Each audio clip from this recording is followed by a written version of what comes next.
তো আঞ্জু, ভালো হয়ে যাও, ভালো হইতে পয়সা লাগে না। হ্যাঁ, তো আমাকে যারা পরামর্শ দাও না ভালো হয়ে যাও, তাদেরকেও বলছি তোমরা ভালো হয়ে যাও, ভালো হইতে পয়সা লাগে না। কখন কার দরজায় গিয়ে দাঁড়াতে হবে সেটা কেউ বলতে পারে না, আর কখন কার মৃত্যু হবে, কে এই দুনিয়া থেকে চলে চলে যাবে আর কে যাবে না সেটাও উপরওয়ালা নির্ধারণ করে রাখে। অতএব ভালো হয়ে যাও, ভালো হতে পয়সা লাগে না। আমি আছি আমার মতো, আমি কি ভালো কি মন্দ সেটা আমি বিবেচনা করবো, তোমাদের বলার জন্য 2 টাকা দেই নেই। হ্যাঁ, 2 টাকাও দেয়নি, 2 পয়সাও দেয়নি।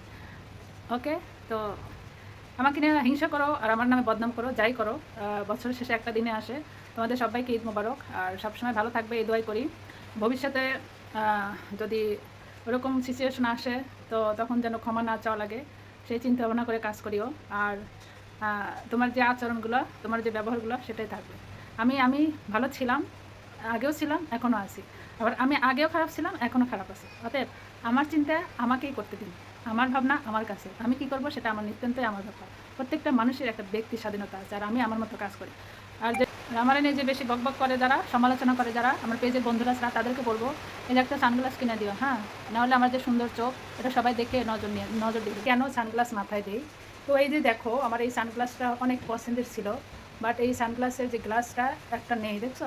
এই যে একটা চোখ বের হয়েছে। এই যার কারণে আমি বাকিগুলো খুব একটা পড়ি না। এটা আমার অনেক পছন্দের ছিল।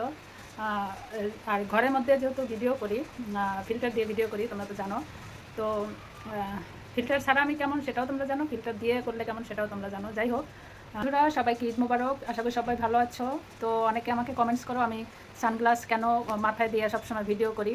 তো এই যে দেখো, এই গ্লাসটা আমার অনেক পছন্দের, বাট এই যে গ্লাসটা দেখতেছো না, আমার পছন্দের গ্লাসটা যে ভাঙ্গা, এই যে ভাঙ্গা, এখানেও ভাঙ্গা, আবার এই যে গ্লাসটাও ভেঙে গেছে। যার কারণে এই যে বৃষ্টি হচ্ছে, হ্যাঁ বৃষ্টি হচ্ছে, আমি ভিডিও বানাচ্ছি, তো ভেঙে গেছে। যার কারণে আমি বেশিরভাগ সময়, যেহেতু ঘরের মধ্যে ভিডিওগুলো করা হয়, আর গ্লাসটা উপরে দিয়ে একটা ফ্যাশন হিসাবে কাজ করি। তো একটা সময় ছিল যে আমি যখন নতুন পেজ করি তখন আমাকে আমার পেজ নিয়ে অনেকে টিটকারি মারছে, বাই দ্য ওয়ে এখন অনেকে ইয়ে করে, মানে টিটকারি করে যে তাই সমালোচনা হোক আর যেটাই হোক, পূর্ব পশ্চিম উত্তর দক্ষিণ, ওইগুলো চিন্তা না করে তোমরা তোমাদের মতো চালিয়ে যাও। অনেক বৃষ্টি হচ্ছে, ঝড় হচ্ছে, আমি এখন জানালাটা আটকা দিয়ে।